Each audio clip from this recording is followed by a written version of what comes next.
Corina Sanchez at Julius Babaw nagpabayad sa mga diskaya? Yan ang pag-uusapan natin patungkol sa pinost ni Mayor Vico Soto sa kanyang social media account ngayong araw. Pero bago yan, kung bago lang kayo sa aking channel ay huwag niyo pong kalimutan na isubscribe po ang aking YouTube channel. Paki-like at paki-share na din po para mas dumami pa po ang makapanood sa platform natin. Maraming salamat po sa inyo mga kaparokya at maraming salamat din po sa mga solid viewers natin lalo na sa mga OFW na nagsusumikap, nagsasakripisyo para mairaos ang pamilya dito sa Pilipinas. Kayo po ang tunay na bayani ng ating bayan. Muli, thank you and God bless. Grabe mga kaparokya ang revelation ni Mayor Vico Soto kahapon sa kanyang social media account.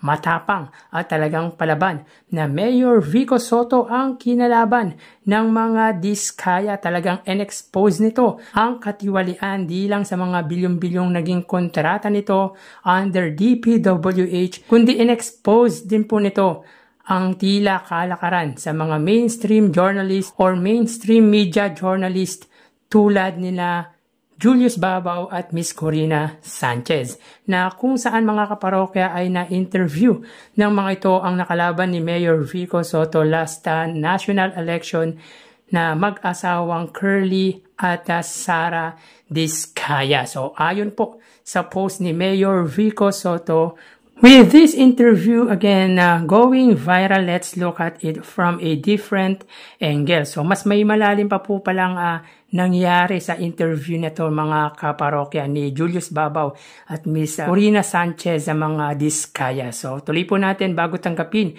ng mga kilalang journalist ang alok para mag-interview ng kontraktor na pumapasok sa politika.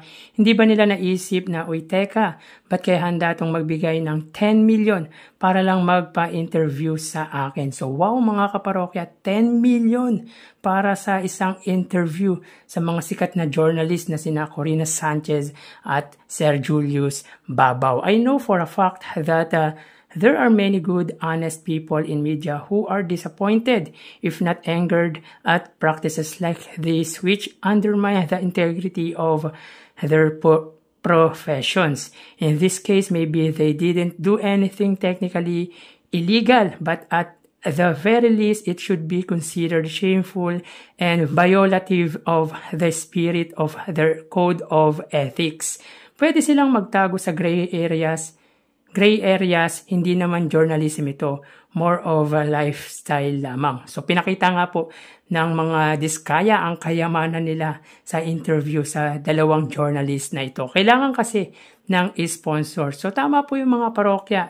Makikita naman po sa mga vlog ni Julius Babaw yung pangalan ng St. Gerard's Construction. So tuloy po natin, pero wag na tayong maglokohan.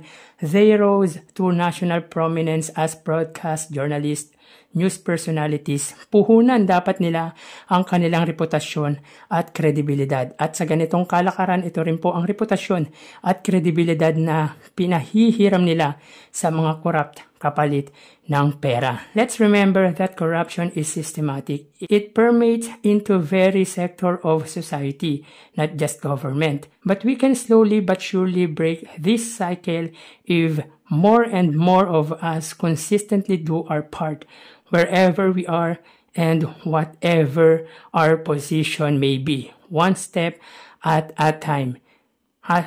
Mayroon po ditong asterisk, not an exact figure, pero alam nyo na. At ayon din po mga parokya sa kanyang comment sa kanyang pinost mga kaparokya. Hindi naman sa gusto kong gumawa ng bagong kaaway. Pero tingin ko kailangan din mapag-usapan ito eh. Nagkataong malakas ako nung halalan, pero kung sa iba nila ginawa to, baka wala na. Anyway, kayo na po ang bahala sa akin. So yun nga mga kaparokya, big revelation ito para sa mga respetadong journalist. Reputasyon at credibility nito ng mga ito ang tila binenta para sa isang malaking halaga. Well, masasabi ba na ginamit sila ng mga diskaya o hindi? Kasi sa palagay ko mga kaparokya, hindi. Kasi binayaran naman sila ng malaking halaga. Not totally the exact amount of 10 million as per Mayor Vico Soto. Maybe rough estimated lang yun. Pero ayon sa pagkakaintindi ko ay binayaran sila ng very controversial DPWH contractors na mga diskaya. Masyadong mabigat ang babanggain ni Mayor Vico Soto sa mga revelation niyang ito. Pero syempre, knowing naman na may backup siya for that matter. Kumbaga, magkademandahan man, may ipapakita or may maipapakita siyang ebidensya. Tignan natin kung saan hahantong to mga kaparokya. Medyo hindi natin maintindihan yung code of ethics ng mga journalist kasi hindi naman po tayo journalist. Pero para interviewin ang pumapasok sa politika ng mga diskaya ay parang hindi maganda yun. Grabe, nakakahiya yan mga kaparokya para sa mga mamahayag, sa mga journalist na maayos kung magtrabaho. Gamit na gamit ang pagiging maayos na journalist. Maayos nga ba?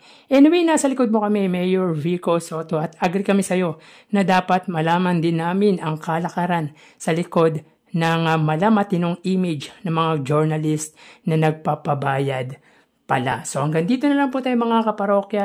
Tulungan po natin at suportahan si Mayor Vico Soto. So hanggang dito na lang po tayo mga parokya. Mag-iingat po tayo. Thank you and God bless.